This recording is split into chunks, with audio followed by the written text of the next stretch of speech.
Hey everyone, welcome to another episode of AWSP TV. I'm Scott Seaman, Executive Director of AWSP, and I'm excited to be here today and introduce all of you to the newest family and team member here at AWSP, Kamrica Ary-Turner. Hello everyone. Thanks for having me, Scott. Oh, we're going to get over the nerves. You're excited. This will be the first of many TV and podcast interviews we do with you because we are so excited you are joining our family here. Yes, I'm excited as well. So, Kamrica, why don't you tell us a little bit, it's like that interview question that's always like the first of a set of, you probably answered it when you interviewed with us. Yeah. Tell us about your background, experiences, and training that qualify you for this business. That one. Gotcha. Why don't you tell us a little bit about who you are, where you came from, and then we'll jump into some other questions. Okay, sounds good. So, I'm originally from Anchorage, Alaska. All right. Yeah. Come on now. So I grew up there. We moved here about 98 to support my brother. He was going to college at Seattle U, and he was birthing a beautiful boy into this world, and who's now 25 on the 3rd and getting married on the 14th. So we came to support my brother, and we moved to the Federal Way area. So I grew up in the Federal Way School District, then went to Seattle U, and then after college, what does everybody do? Doesn't know what to do, right? They're like, I need a job. What's going on? My parents bought me a car. I had no job. So that was fun. So my mom says, call Miss Griebel. She'll get you a job. So long story short, I started my degree in counseling at City U and then proceeded to get my ed leadership. But I've been in Puyallup to Bethel to Federal Way to Tacoma. I'm a student athlete, so I played college basketball. That was my first passion, but always serving was number one for me, which is why I believe I'm in education in the first place. So a little bit. Right on. And we are excited to have you join our team because you're going to be focusing on that ESD 121 region as well as 189. Exactly. But you just mentioned a whole bunch of districts that you've been in. What roles were you in, just out of curiosity? Wow. So I started off as what I like to say is a glorified security monitor in Federal Way, but Griebel called it a discipline specialist. So I was chasing the kids in the hallway. I was clearing bathrooms, a couple of instances with alcohol in bags. It was a lot. So at 22, that's what I was doing while I was getting my master's as a counselor. From there, I went to be a dean and then practiced counseling and then went back into the dean role when I was in Renton. That's when they first had deans.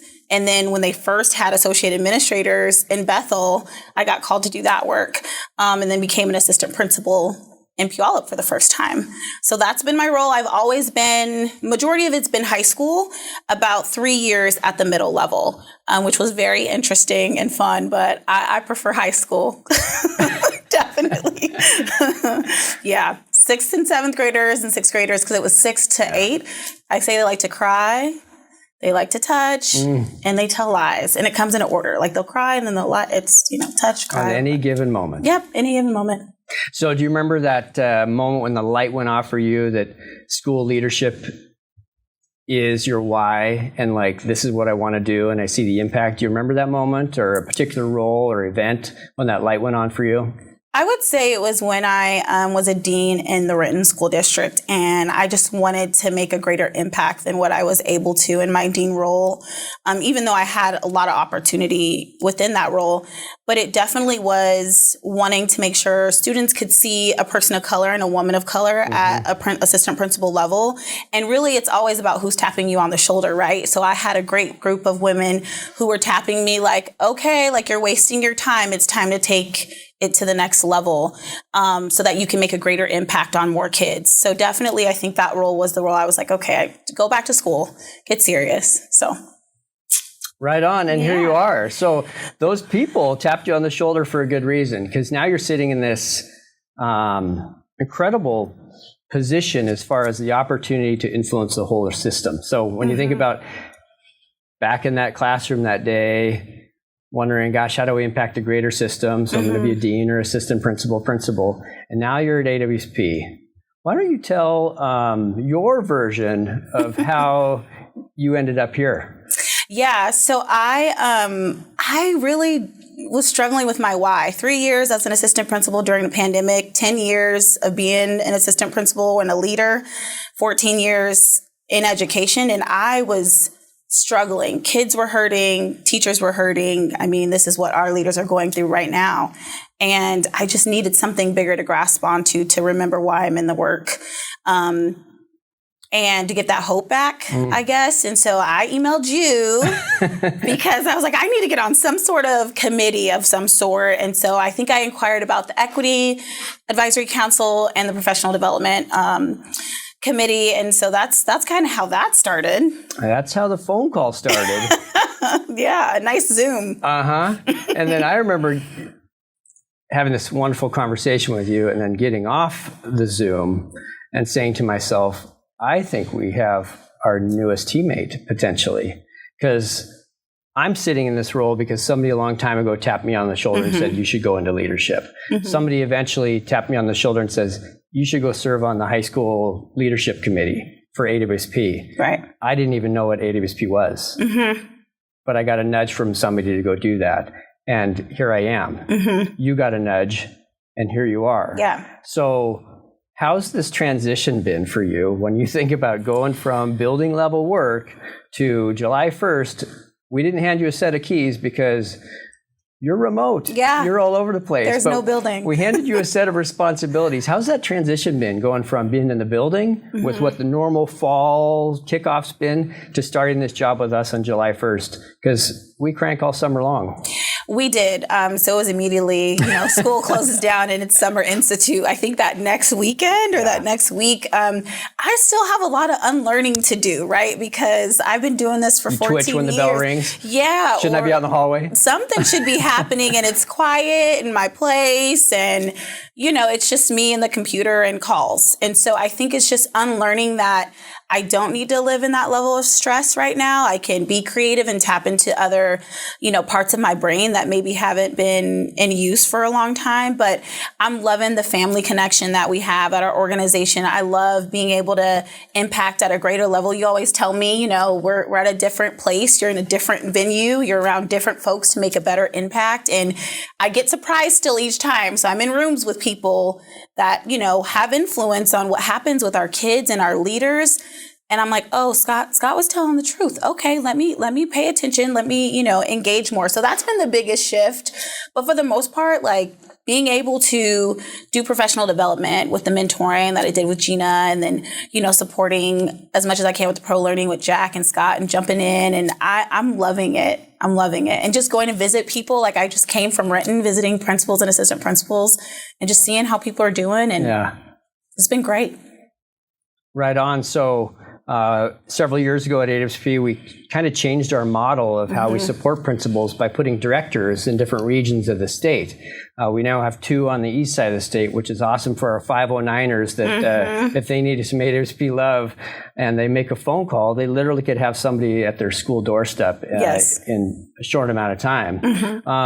Why don't you tell our listeners and viewers what's the scope of responsibilities that you think you're doing? Yeah, I think, right? Because hopefully I don't hit too far off base. All our jobs have changed since we got hired here. Oh, okay. Well, that's good all to of know. us. Okay. Just because the world changes and our organization tries to change with it. But what did we tell you on the front end that you'd be doing? Well, what you told me on the front end was that I would be responsible for ESD or PSESD 121. And for those who are listening, because a lot of us educators and principals, we don't know, our ESD, that is all up and down the I-5 corridor or so.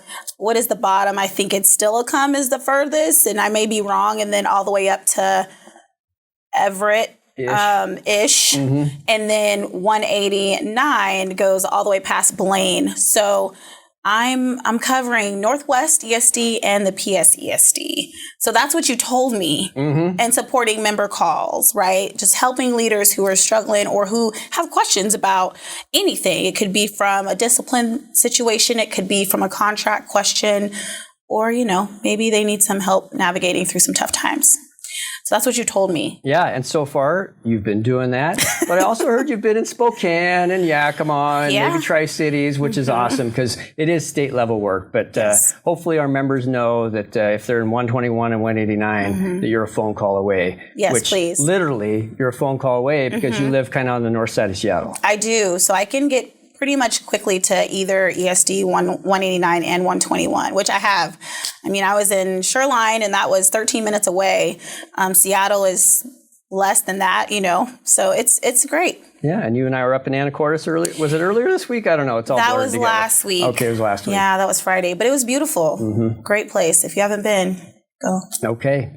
So now. So what else are you doing, Kamrica? If I'm listening, I'm like, oh, that's awesome. AWSP's got Kamrica, but what else is she doing? Yeah, so I helped out with the equity guide just a little bit, just trying to add a little pieces connecting the school leader paradigm with the framework with that. But that was just helping out here and there and helping with those mentor trainings with Gina in Yakima and Spokane, and I'm gonna help out in Tumwater too, just pop up and visit. But I'm so excited about our partnership with OSPI and Hatching Results. As a previous counselor, the work we're gonna do with 5030, I'm so excited about. So pay attention, LIT members, because we're gonna be coming giving you some information. So pay attention to our principal matters and make sure that you're tapping into all of those resources so we can help you navigate through the comprehensive school counselor program.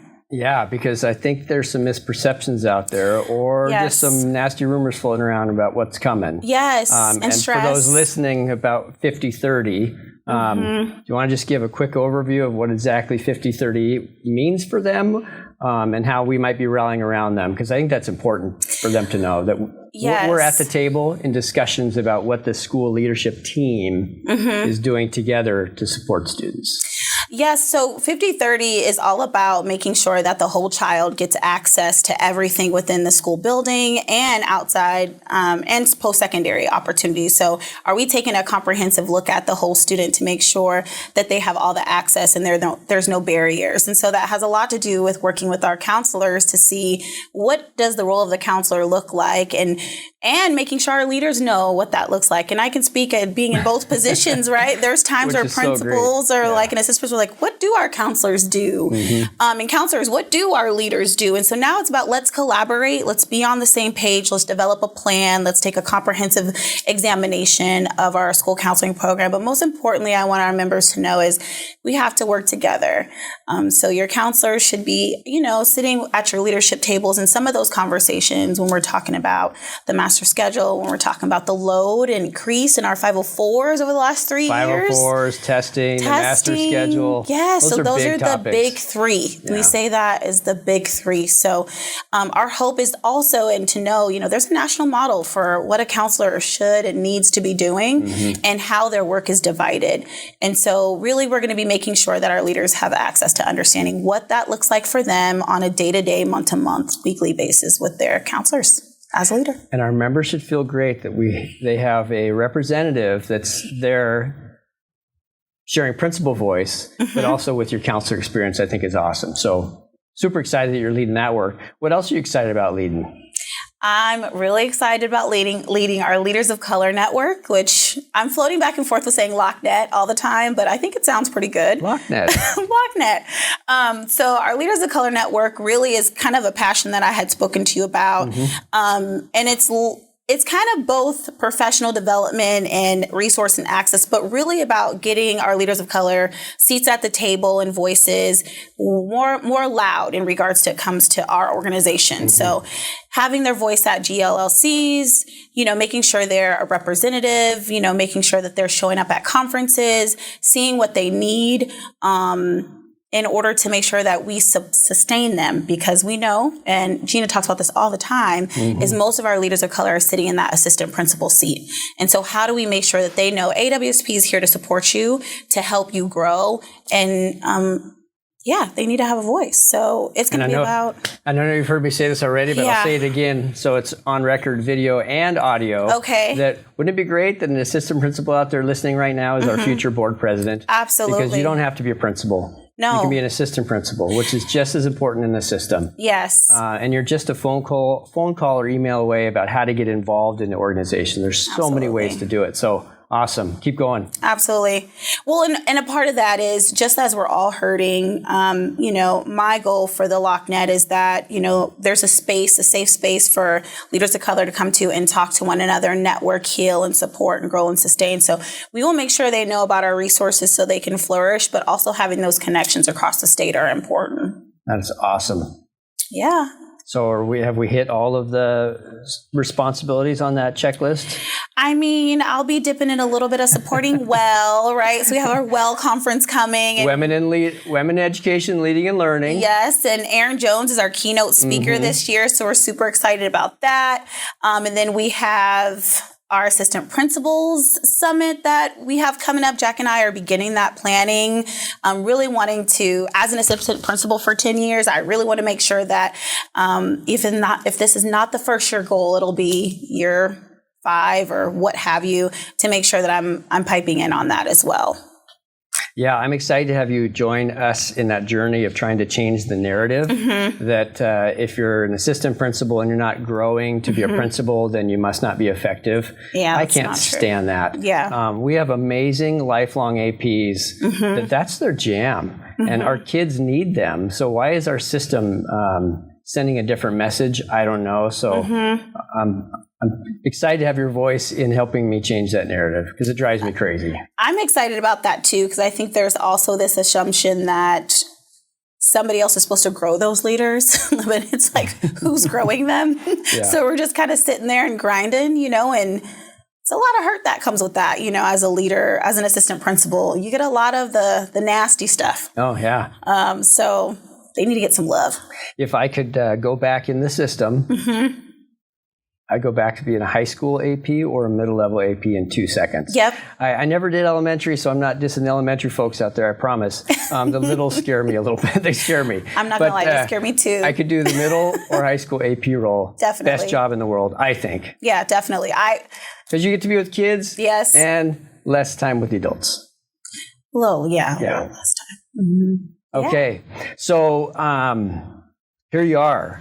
And you've heard me say this to our other directors on the team. Yeah. And I've said it to you, like, you're in this position that has massive positional power, relational power to really change the system.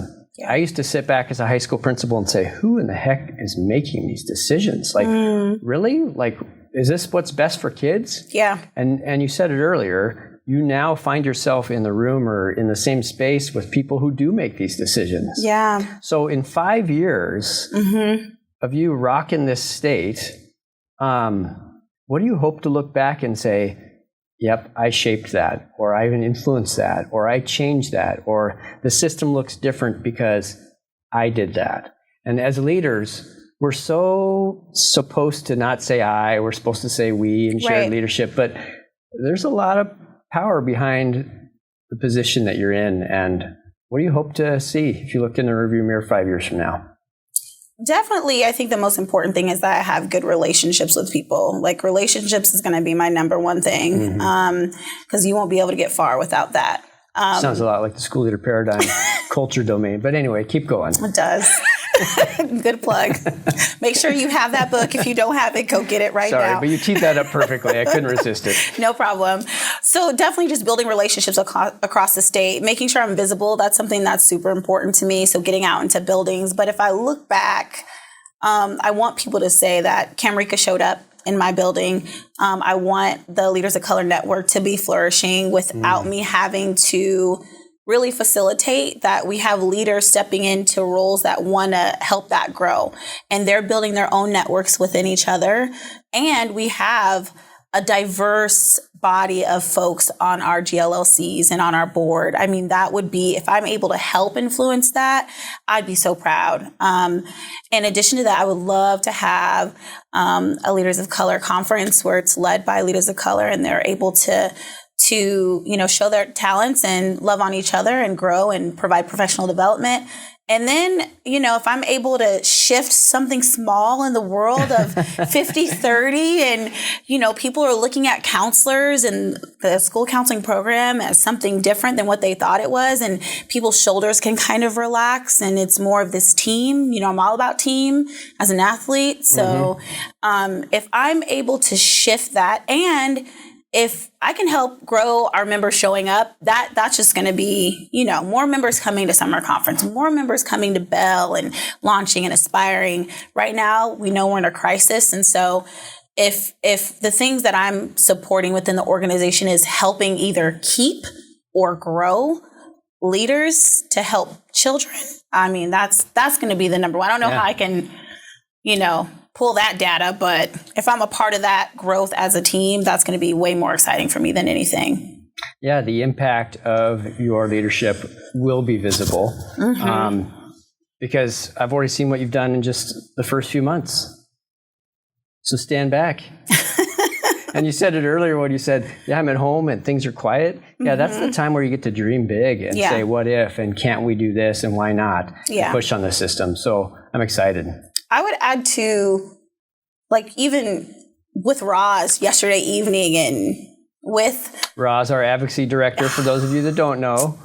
Got to meet Roz. She's amazing, and she's working so hard for our leaders, with legislators, and she has Roz relationships with everybody. She does. Really good ones. I told her last night, I said, Jesus, you're amazing. Yeah. So I learned a lot from her last night, but, to be able to be in those spaces and really tell the stories of our leaders and what they're going through and what they do and how amazing they are to people who are making those decisions for them. And at times, maybe not knowing their stories or a plethora of stories, I would say. Yeah.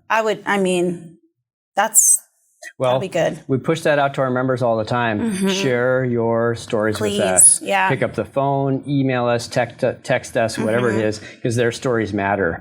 We can't go advocate for policy changes, little p or big P policy changes at the state or national level unless we hear from them. Their voices matter a ton.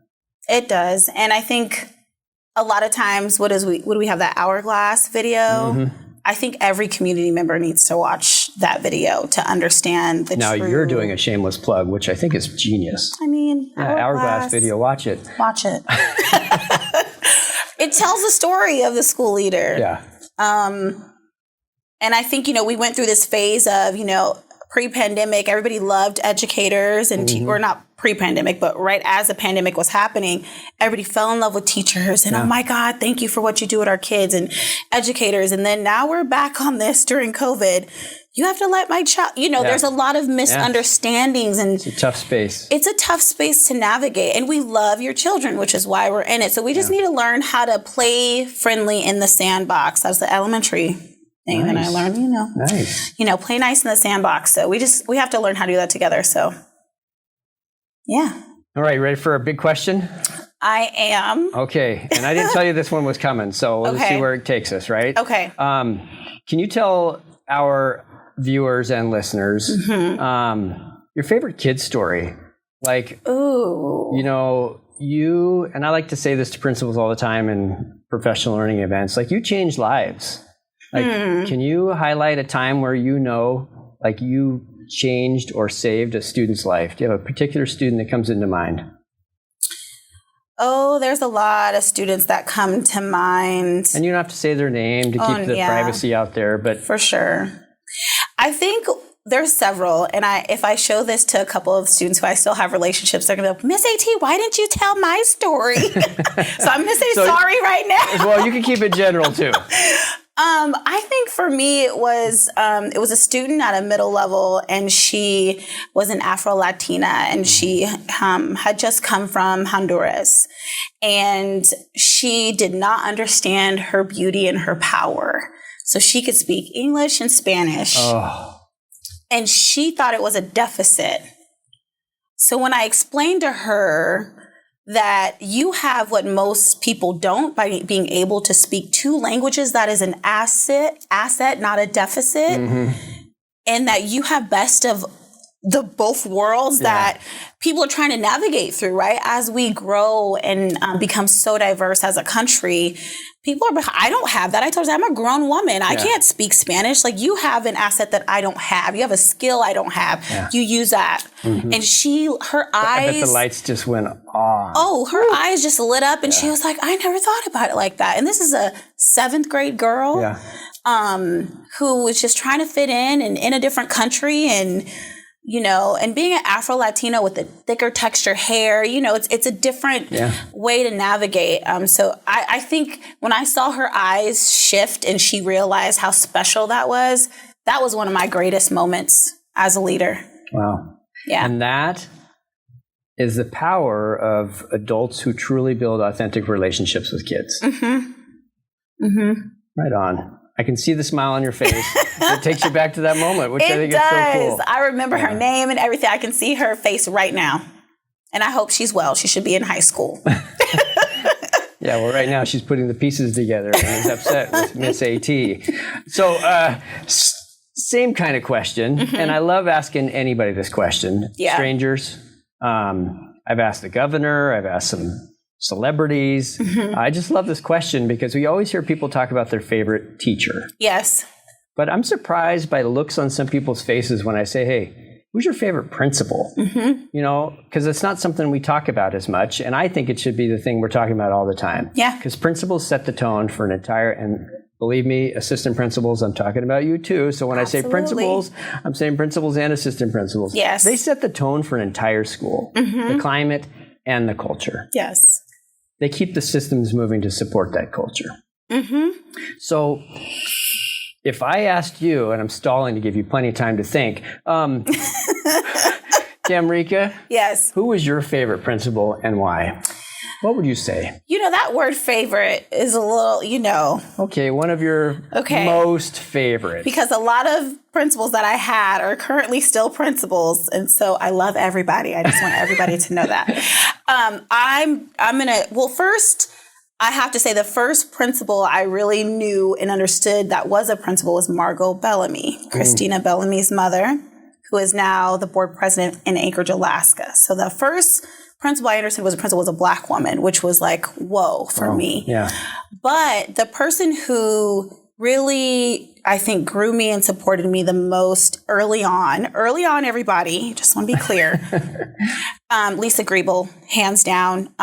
She was my assistant principal at Illahee Junior High School, now middle school. I have feelings about that, but it's okay. Not my decision.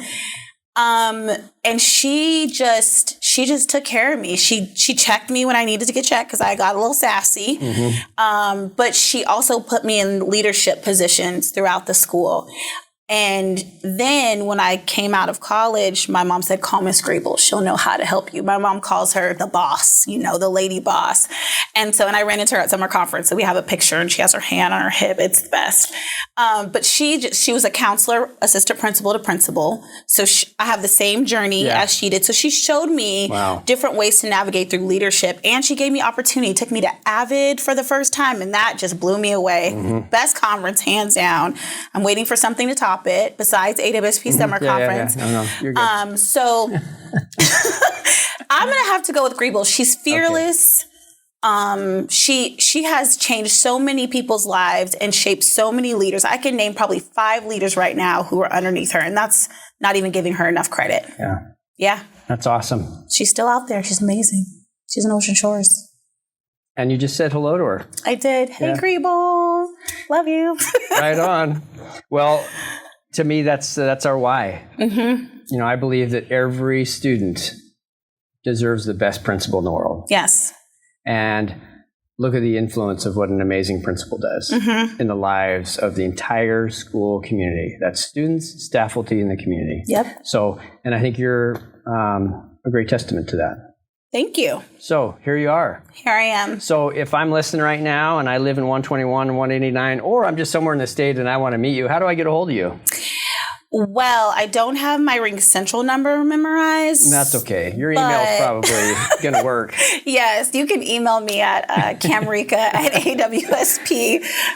.org? Yeah. Yeah, it's .org. Isn't that great? You remember those school district emails where it's blah, blah, blah, Oh my gosh. .wednet.edu, you know, all that? US Now it's just Kamrica@awsp.org. Yeah, I'm so grateful. And it's KAMRICA, just if you didn't know. Mm-hmm. So okay, that's well, how you can reach me.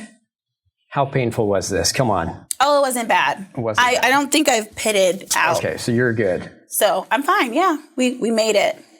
Well, rockstar principals and assistant principals and other school leaders out there across the state, Kamrica Ary-Turner, newest team member here at AWSP. So excited. Reach out to us for anything. And if you heard something that perked your interest in getting involved, I think Kamrica is a great example of, it was a phone call, and now here you are. So it's easy to get involved in our association. Reach out. We've got a place for you, believe me, because your voice matters in changing the world of education for kids. So tune in next time. Again, thanks for being here. Keep up the great work for kids. Thank you.